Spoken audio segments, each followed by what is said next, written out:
C'est le moment idéal pour faire le point sur tes routines, celles que tu as, celles que tu aimerais avoir, ou si tu n'en as pas encore, pourquoi en mettre en place, lesquelles et comment t'y prendre. Je te souhaite une merveilleuse écoute. Hello, moi c'est Laurine, ta coach mentale et bien-être préférée. Je suis heureuse de te retrouver chaque semaine dans la Boostletter, ce podcast rempli de motivation et de bonne humeur qui fait du bien. Avec humour et douceur, je booste ton épanouissement personnel et professionnel à chaque épisode à l'aide de neurosciences, mais pas seulement, tu verras. Où que tu sois, quoi que tu fasses, je te souhaite une merveilleuse écoute. 115e épisode de la Boostletter et nous allons parler routine. Comment et pourquoi créer une routine efficace qui donne super envie. On va profiter du rythme ralenti du mois d'août pour se pencher sur tes routines à toi. L'avantage de nous y prendre maintenant, t'as plus de disponibilité mentale, plus de temps pour tester et trouver celle qui te convient avant l'effervescence de la rentrée. Donc aujourd'hui, on va parler routine. Et tu vas voir que ça va être fun, ça va être agréable et que tu vas apprendre plein de choses. Et c'est le moment parfait pour t'abonner à la Boostletter si jamais ce n'est pas encore fait. Clique sur ce petit bouton sur la plateforme d'écoute que tu as choisie et rejoins la communauté Boost. On va donc parler de routine, mais pas n'importe quelle routine évidemment. On va parler de celles qui te font super envie, celles qui te donnent de l'énergie, qui te motivent à chaque étape, qui te font te sentir avancer sur ton propre chemin, pas celles qui te culpabilisent, qui te lassent ou qui t'épuisent. Je reçois souvent des messages au sujet de ma discipline et de mes routines.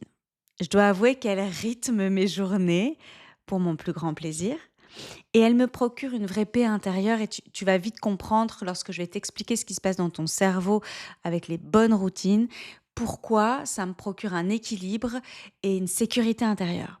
J'ai testé plein de choses, vraiment, vraiment plein de choses et j'ai gardé ce qui fonctionne pour moi pour l'instant.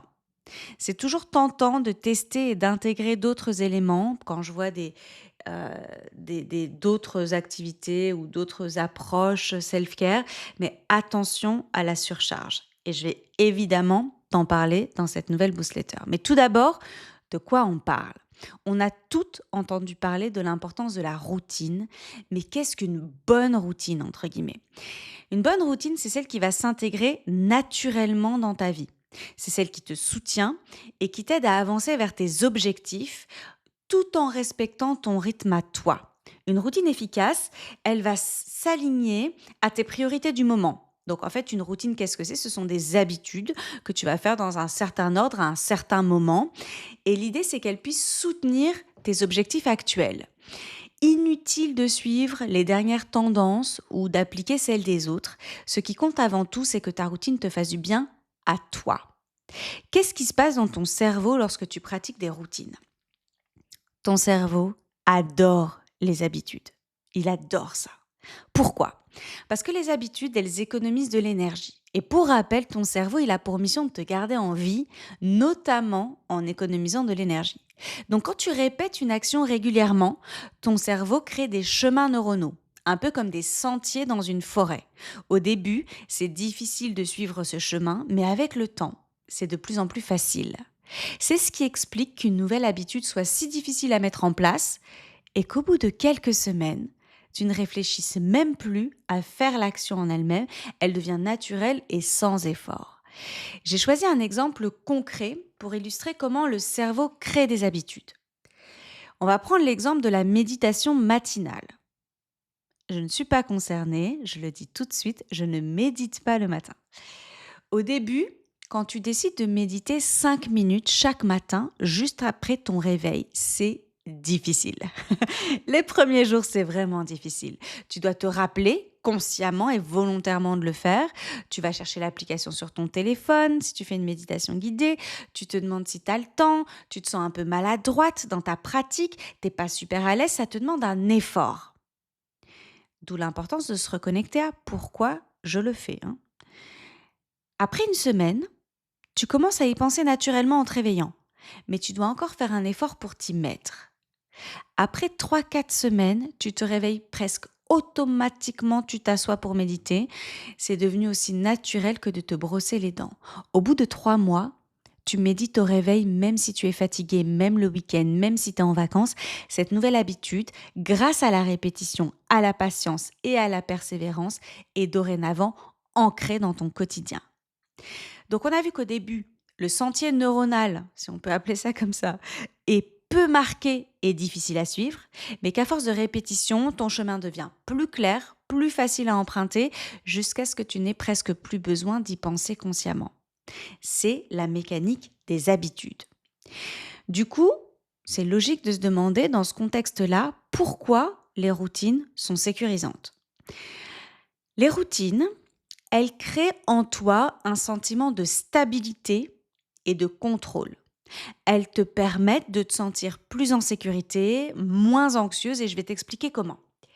Les routines, elles offrent un cadre prévisible à ton cerveau, dans un monde qui est souvent chaotique, assez stressant. Un cadre prévisible, ça veut dire quoi? Ça veut dire que ton cerveau sait quoi faire, quand le faire, comment le faire et avec qui le faire.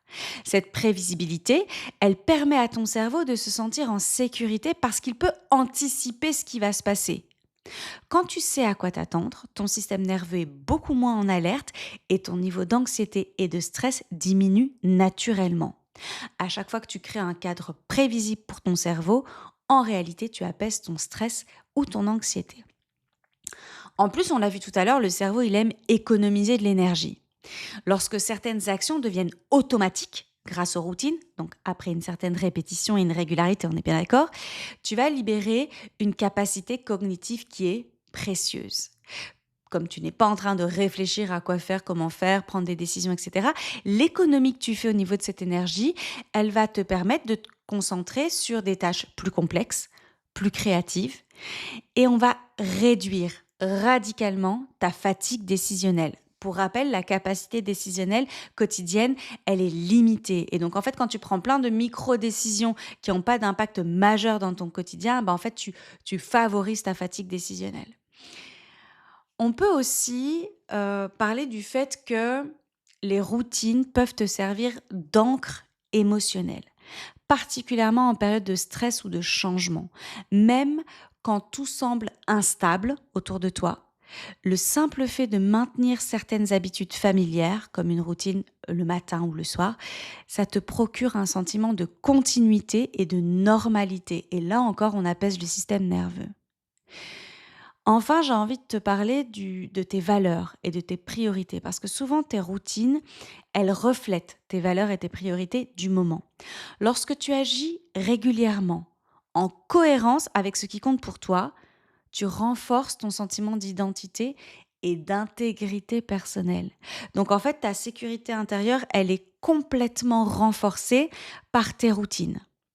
Quand tu vois tout ça, tu comprends mieux à quel point les routines sont importantes dans ton quotidien et qu'elles peuvent vraiment faire la différence si tu te sens éparpillé, trop stressé, souvent dans le rush, euh, pas hyper bien dans tes baskets, pas avec une vision très claire de là où tu as envie d'aller, vers quoi tu as envie d'aller.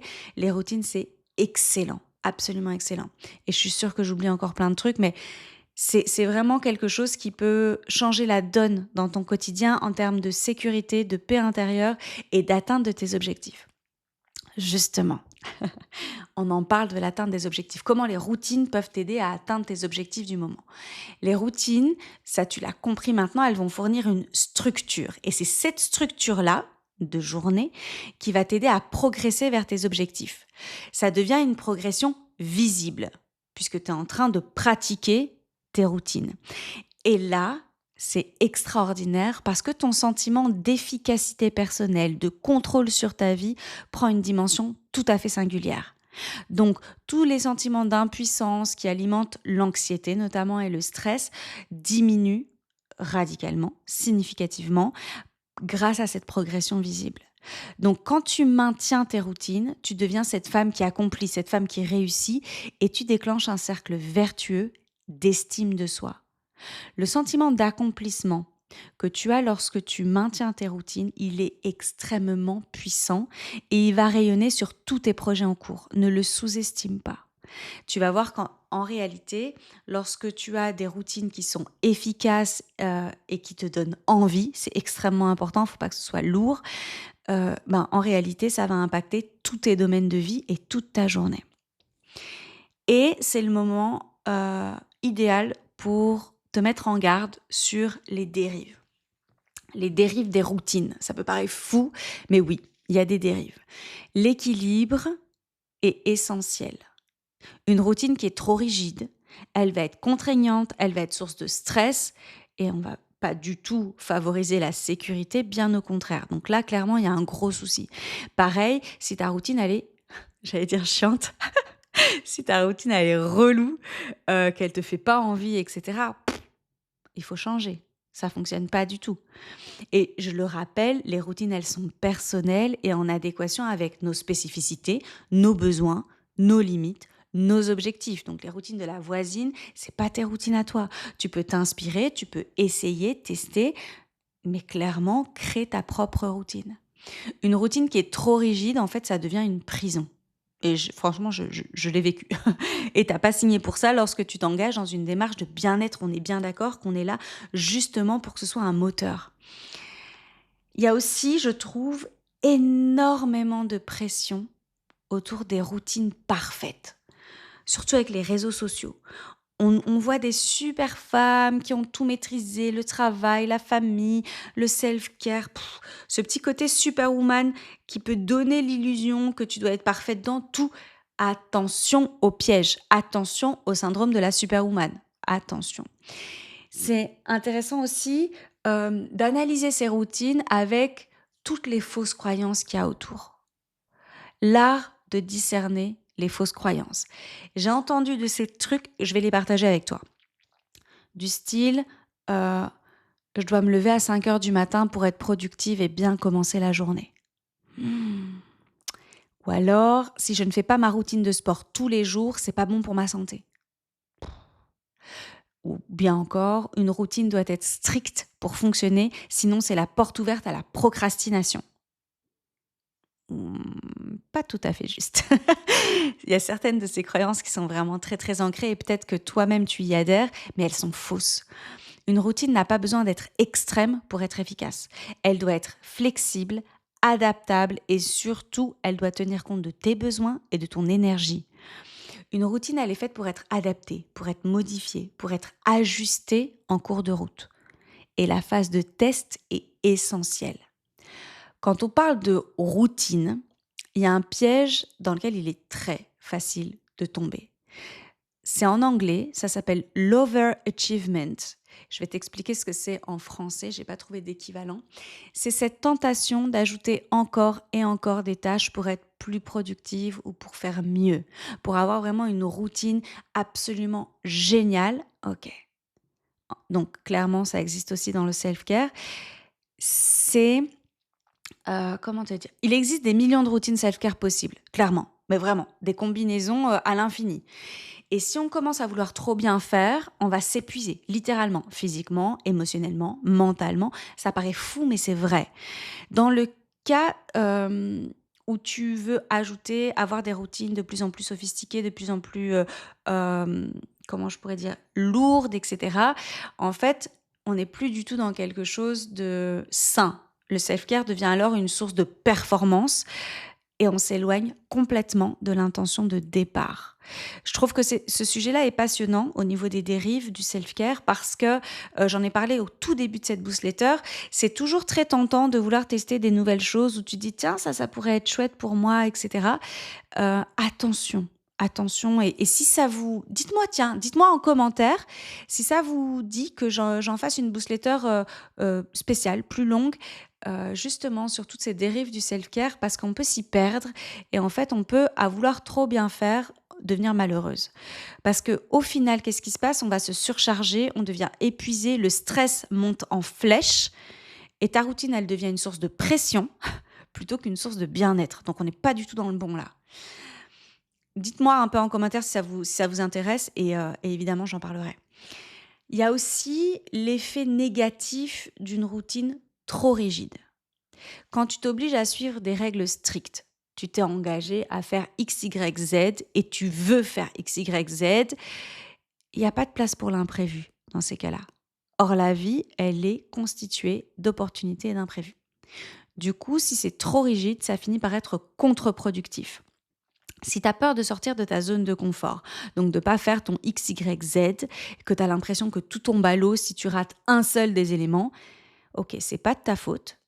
Ne fais que suivre un modèle qui ne te correspond pas toujours. Et c'est là que je t'explique pourquoi c'est pas de ta faute. Faut pas culpabiliser, vraiment pas, si ta routine elle est pas parfaite, si tu n'en as pas ou si tu n'arrives pas à en tenir une sur la durée. C'est pas de ta faute si tu arrives à en culpabiliser ou à te sentir nul. Il y a des injonctions sociales de psychopathes. Les objectifs sont parfois irréalistes et si on ajoute une petite pincée de perfectionnisme ou de pression, d'autopression, tu n'as pas forcément appris à créer une routine qui t'apporte vraiment de l'énergie et du plaisir.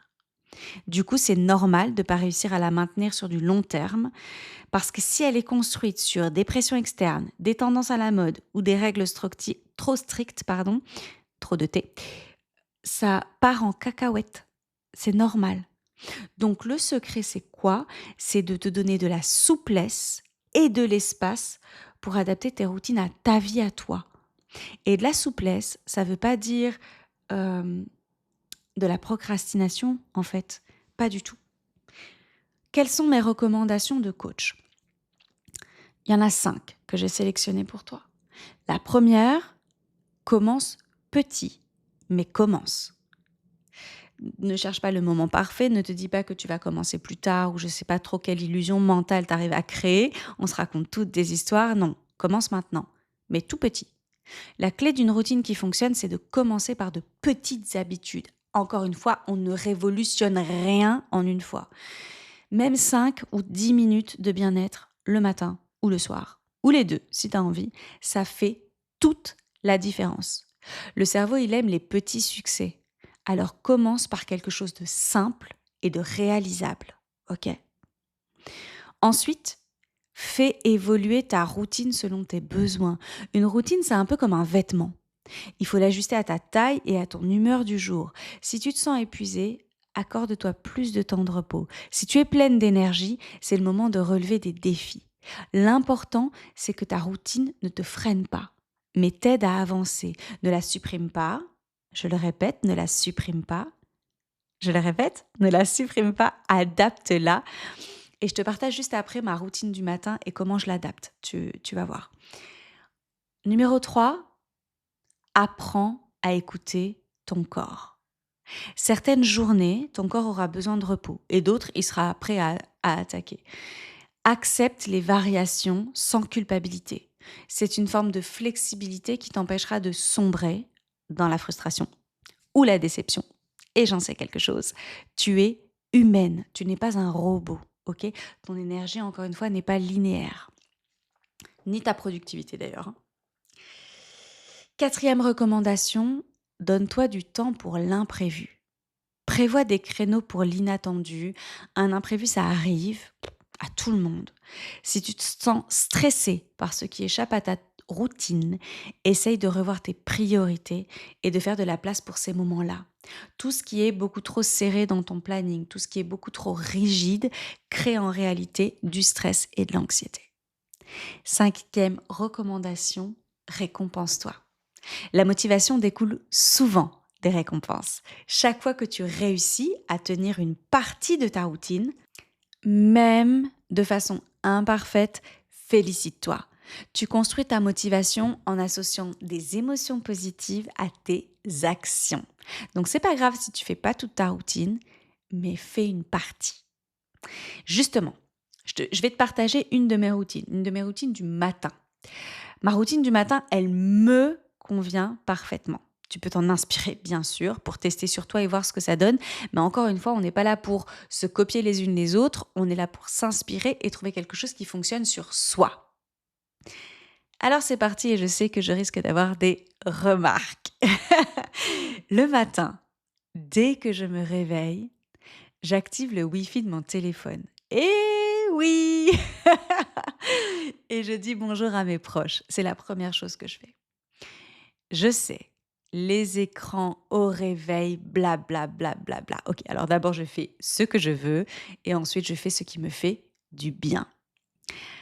Ensuite, Je vais aux toilettes, puis je me gratte la langue avec un gratte-langue en cuivre. C'est ma routine. Donc, j'active le Wi-Fi, je papote sur WhatsApp, je vais aux toilettes, je gratte ma langue. Puis je retourne au lit. Ouais, tout ça dans cet ordre-là. J'enchaîne avec ma séance de yoga du visage, directement dans mon lit, allongé, et ça dure à peu près 20 minutes. Je travaille un peu sur mon téléphone, je continue un peu de papoter avec mes proches, j'anime les groupes Telegram de mes programmes, je check les mails, je dis bonjour sur Insta à ce moment-là. Ça me prend à peu près 20 minutes aussi, voire plus, ça dépend de la journée, de mon programme, etc. Mais donc oui, je suis toujours dans mon lit, je suis allongée. Puis, je me lève. Mais je reste dans ma chambre et là, je poursuis avec mes exercices de kiné pour renforcer mon dos et soigner ma hernie cervicale. Ça me prend environ 10 minutes. Donc, tu vois que j'ai besoin de 45 minutes à 1 heure d'éveil corporel avant de me lever et de quitter ma chambre pour la journée. Après, j'ai plein d'autres routines, mais l'idée, c'est pas de parler que de moi, c'est vraiment juste pour te donner un petit coup de boost. Ça, c'est ma routine vraiment de réveil. Sauf qu'il y a des jours sans, parce que je suis un humain comme toi. Quand c'est un jour sans, je vais troquer mon yoga du visage contre mon roller en améthyste qui me prend moins de 5 minutes. C'est 1000 fois plus rapide. Lorsque je suis en vacances ou en déplacement et que j'ai peu de temps, je ne fais ni yoga du visage, ni roller. Et le soir, en mettant mes huiles, je masse mon visage, notamment pour drainer la lymphe. Donc tu vois, j'adapte complètement. Et enfin, lorsque je suis en crise d'épuisement, parce que ça m'arrive encore, au bout de 5 ans et demi de maladie, je fais uniquement mon gratte-langue et plus tard dans la journée, mes exercices de kiné parce que ça soulage vraiment mes douleurs et que quand je les fais pas, je le sens. Donc c'est important pour moi de les faire. Donc tu vois que j'ai toujours un soutien self-care, d'apaisement de mon système nerveux, etc. Mais je l'adapte complètement, sachant que la majorité du temps, c'est ce que j'ai expliqué au début de ma routine. C'est le yoga du visage, l'animation de mes groupes, etc. Bref, je suis sur mon téléphone, je fais mes exercices de kiné, etc. Donc ça, c'est la majorité du temps, l'immense majorité du temps. Par contre, j'adapte et je m'autorise à adapter et je culpabilise pas du tout. Je suis 1000 fois plus fière de moi de m'être dit « Ok, bah c'est pas grave, aujourd'hui j'ai fait que le gratte-langue, mais j'ai déjà fait ça, quoi. » Alors que je suis sur les rotules. Donc, rappelle-toi toujours que ta manière de commencer la journée va impacter ton humeur, ton énergie, ta motivation. Bon, et plein d'autres choses, mais principalement ça. 5 minutes suffisent à inverser la donne. De quoi as-tu envie pour toi? Alors on arrive à ton défi de la semaine. Et ouais, c'est le moment du challenge. Le challenge des 3 habitudes. Choisis 3 petites habitudes que tu aimerais inclure dans ta routine quotidienne. Au pif, ça peut être boire un verre d'eau au réveil, ça peut être faire 5 minutes de méditation, ça peut être écrire 3 célébrations par jour. Vraiment, tu choisis. Et tu choisis en fonction de tes objectifs du moment. Ok? On va en reparler. Commence à en pratiquer une seule, chaque jour, pendant 7 jours. Pas de pression, tu commences à ton rythme. Si tu oublies un jour, c'est pas grave, tu continues, tu reprends. Au bout de 7 jours, fais le point. Est-ce que tu continues de la même manière ou est-ce que tu adaptes? Et tu recommences pendant 7 jours et à nouveau, tu fais le point. Tu continues pendant 1 mois avec la même routine. Offre-toi une petite récompense à chaque succès. Lorsque cette habitude-là est devenue naturelle pour toi, si on prend par exemple les 5 minutes de méditation le matin, c'est le moment d'intégrer la deuxième habitude. Et tu répètes le même processus. Tu testes pendant 7 jours, sans pression.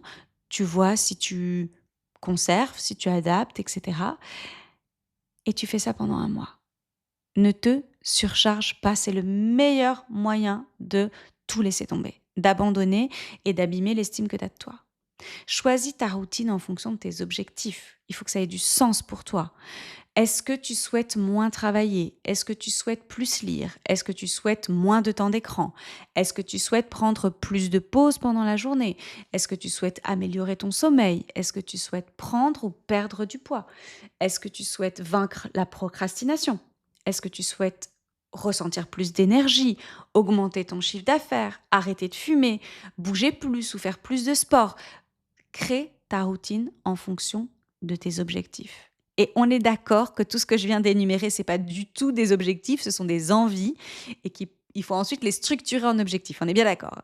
Donc, à toi de jouer, crée-toi une routine sur mesure. Qu'est-ce qu'on a vu aujourd'hui dans la newsletter?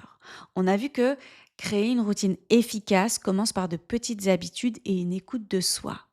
C'est important que tu aies une routine fun qui te donne envie.